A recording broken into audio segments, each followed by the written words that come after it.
McKenna, and I am an account manager here with 123net, and I'm so excited to help present this DDoS presentation to everybody.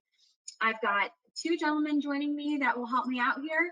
I've got John and Noah. So John, why don't you go ahead and introduce yourself, please? Yeah, sure thing. Hey everyone, I'm John Ironman. I'm the manager of sales, engineering, and support over here at 123net. And I'll be reviewing the DDoS attacks and what 123net does to stop them. I'm Noah Laceris. I'm on the strategic account team. I focus on the automotive, mobility, finance, healthcare, and high-tech sectors.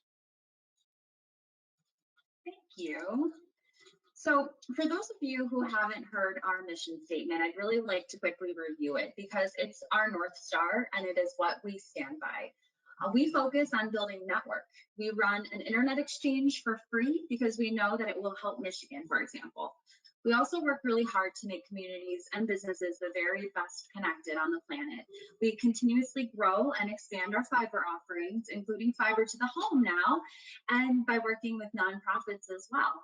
Our goal is to support our communities in becoming the best connected on the planet. It's a lofty goal, but we do set our sights very high, and we do try and embody that. We've got a few pillars of our services. In a brief review, because most of you probably already know what we do and what we are, we've got 4 data centers across Michigan. Our network offers both fiber and a fixed wireless solution across the state. And additionally, something that a lot of people do overlook is our voice services. It doesn't get as much as the attention as it deserves, but we offer both a hosted IP PBX and SIP trunking and PRI offerings as well. Just some key numbers to notate. This really showcases our growth since our inception in 1995, this slide here. We have run the largest carrier neutral data center facility in all throughout Michigan. We house over 40 carriers. We operate the 9th largest internet exchange in the country. And we are getting close to about 5,000 miles of fiber, and it connects us to thousands and thousands of Michigan businesses today. We do reach an additional 3 Michigan businesses every single day, and all of this is done by running and managing our very own fiber crews, and we expect to reach about 300 miles by year end. So, John, off to you. Awesome, thank you, Courtney. So I think it's important to start with what is DDoS, but it's really kind of rewind to the original intent of a denial of service attack. And if you look at it, it's really kind of a place where someone was originally on a one-to-one basis, right? It's preventing a legitimate user from using a resource. So if you kind of extrapolate that out in a distributed denial of service, it's attacking a victim, a host, a router, an entire network, or an application from providing or receiving normal services. And I think what's important to know about this is that every new technology and every application, there are ways for bad actors to attack or exploit them. And this is the case with the internet. This is the case with internet-based applications, and it's kind of the way of the world now. So if you're taking a look at what is DDoS, it's taking a large number of hosts, compromise, and there's a couple names for those. You look at them, there's botnets, there's zombies, but the idea is still the same. They're taking and they're gathering this data and they're attacking all simultaneously. And there's basically a burst of traffic that crashes the victim or disables it. So what's important to know about this is that this is kind of the basis from a lot of the volumetric stuff that you hear about, but it's not exactly the full picture. So on the next slide, which we'll talk about, is a little bit more about what DDoS kind of breaks down to. So there are some types of DDoS attacks. The reality is there are a lot of them, and they fall into a lot of different categories, but I thought it was important for us to talk specifically about the ones you see most often or the ones you hear about. Now, if any of you go out there and you start Googling some types of DDoS attacks, you're going to find all sorts of variations. Some of them should fall into these, some of them might not, but we're going to cover the big ones here. So let's start with the left. These are the ones you hear about on the news, volumetric.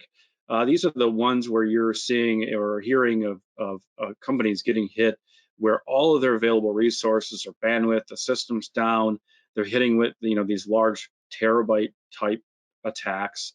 Those are the ones that most people hear about, right? That's one thing. People think DDoS, that's what they think.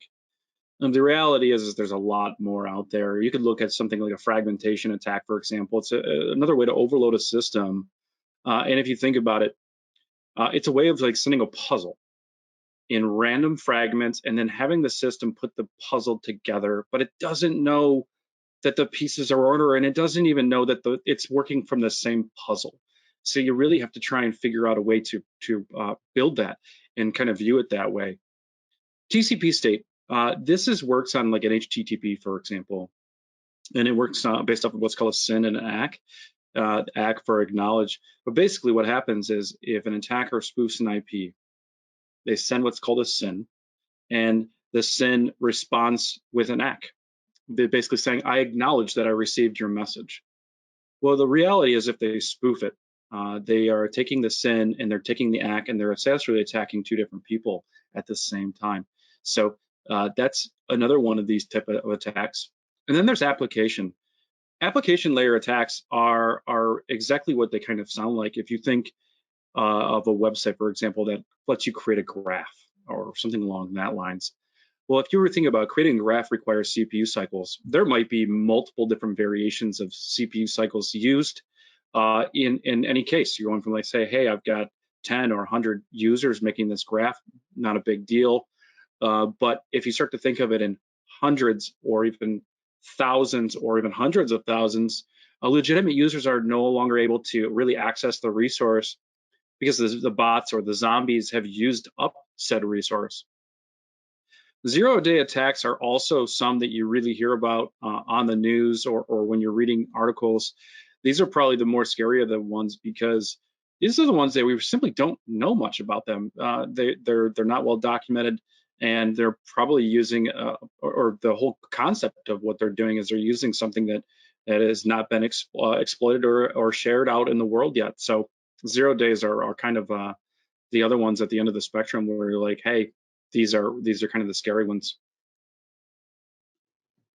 So this is really kind of one of my favorite slides, and I really like to talk about this one in particular because, as I had mentioned, most of these attacks do not grab the headlines. What we're seeing is that there is a 13% increase in multi-vector attacks. What that means is that the attackers are getting more and more sophisticated, and they're using multiple different types of DDoS attacks to cripple the victim.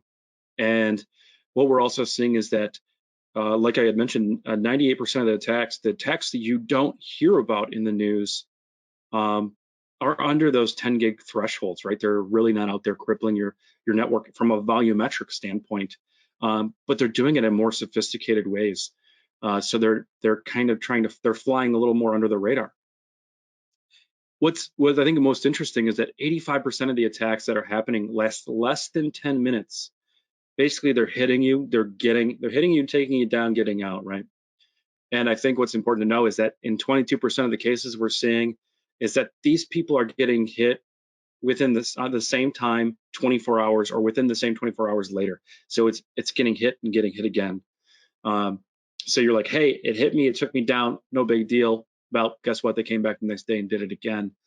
But I think the scariest stat of them all is that what we're seeing is a 16% increase in daily attacks.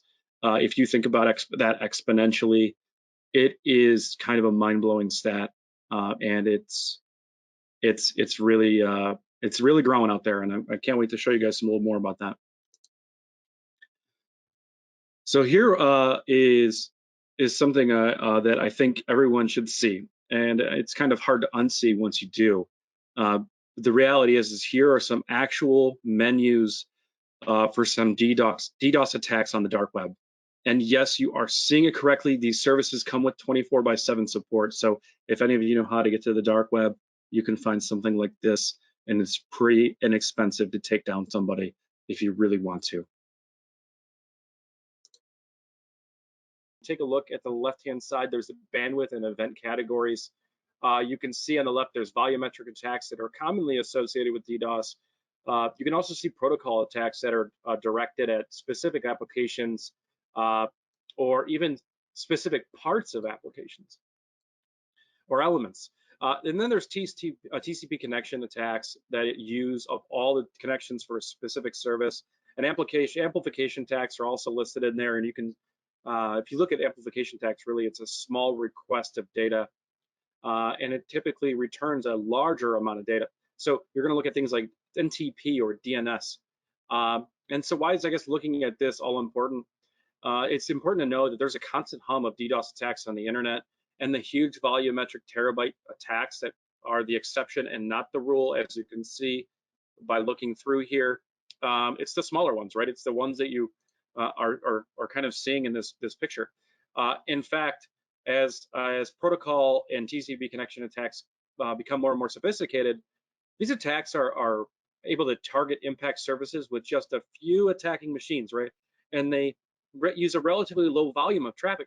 So they're getting smarter, they're getting better, they're getting faster, and they're not requiring as many as compromised hosts. So just kind of feel free to browse through there. It's really great data. So what is the 123net DDoS defense? I guess the way you look at it is kind of way we kind of been describing it, is that the modern day DDoS attacks are complex, and they're using a dynamic combination of attack vectors. And if you go out and look for it, you're going to see that industry analysts agree that the most comprehensive form of a DDoS attack or DDoS defense or mitigation is what's called a hybrid defense. A hybrid defense is a combination of an on-premise and an in-cloud protection capabilities. Think of it as the best of both worlds. So that's kind of where the 123net DDoS defense takes the idea of placing an inline device on premise and moves it into the data center core. So this allows for the stopping of the smaller, shorter-lived DDoS attacks through the 123net edge. And this is done through a combination of what's called BGP flow spec and through the threat mitigation system. We use as an acronym of TMS. And the TMS does the scrubbing in the system. So the immediate DDoS defense excels at stopping those short-lived DDoS attacks, such as those that threaten the availability of an application server or stateful devices like firewalls or routers or VPN gateways. In the event of larger attacks, one that could potentially overwhelm the 123net transit connections, that's where we implement cloud scrubbing. So when an attack of large volume could exceed the edge transit, 123net is advertising the IP addresses to the cloud where the traffic is scrubbed and returned clean back into the network. So basically, it's all happening outside. So this is the combination of DDoS defense, and this is how we are protecting our clients. So how is this 123net DDoS different than anybody else, really? So, I had mentioned what happens if we overwhelm one of our upstream transit, right? So one of the things about how we build our network is that our upstream capacity is way more basically way more available bandwidth than our network could ever use. And that's just one way we protect our network. Real-time mitigation. This is another one of the things that's really important, is when most people are getting DDoS, there's time to propagate BGP and things like that. And so what we're actually doing is doing it at the edge. And this real-time mitigation and defense is the secret to our success. And as always, our normal around-the-clock support is available. But in addition to this, we are actually able to set up what we call executive reports. And these reports will send automated emails to you to let you know what we've defended your network against. And if you're curious, we have a dashboard that will allow you to log in to see those reports and change them, right? So you can send them to people in the IT team or maybe even your executive team to say, hey, this is what's going on. So I'm going to pass it off here to Noah to share a success story about kind of something that happened and how we helped one of our clients. Sure. Hey, everyone. This is a kind of a brief story about how we were able to help. The week of Christmas, the client's critical IP experienced numerous multi-gig attacks. And this wasn't great timing, of course, for their network team. No one wants to deal with those kinds of issues during the holidays. They were working on mediation internally for a day or two But ultimately, the night of Christmas, which was Saturday, they reached out to us, and we activated real-time black holing for a short-term fix. But we didn't want to keep the IP black hole because it was a core host. So after some discussion and some budget approvals, the client worked with us, and we had it resolved on Sunday, the next day. So there are two critical points to take from this scenario. Of course, firstly, yes, DDoS defense can be implemented on short notice. As John mentioned, we have a 24/7 network operations center, but we would all prefer to avoid emergencies, I'm sure both for the client and the vendor. And secondly, we all know that IT never sleeps, and sometimes things do come up. But if the DDoS defense was in place prior, there wouldn't have been an issue requiring the network team to work over the holidays. It's a win-win for basically everyone in this situation, and there's really no threat. So something to think about. So thank you both so much.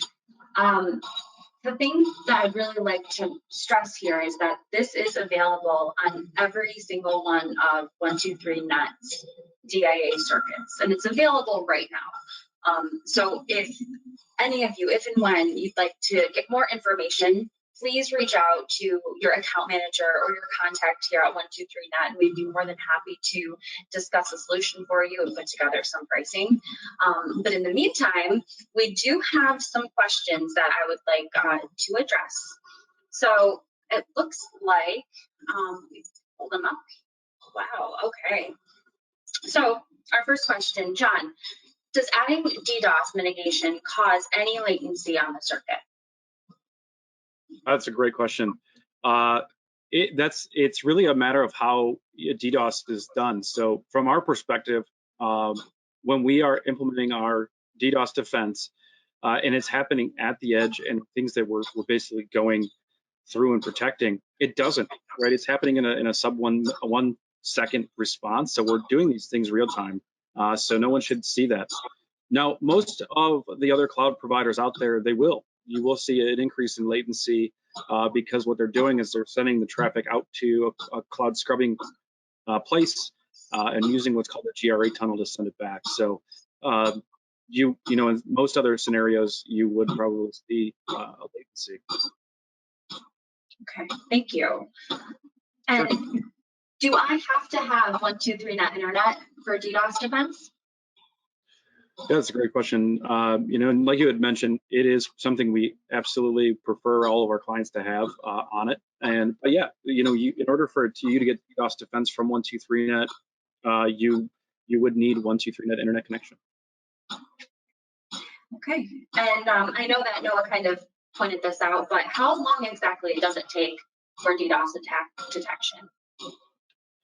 Yeah, that's a great question. So, like I said, it is basically instantaneous. As soon as we detect it, it happens immediately, and that's one of the important things to kind of know when looking at DDoS defense is it's in an always-on state.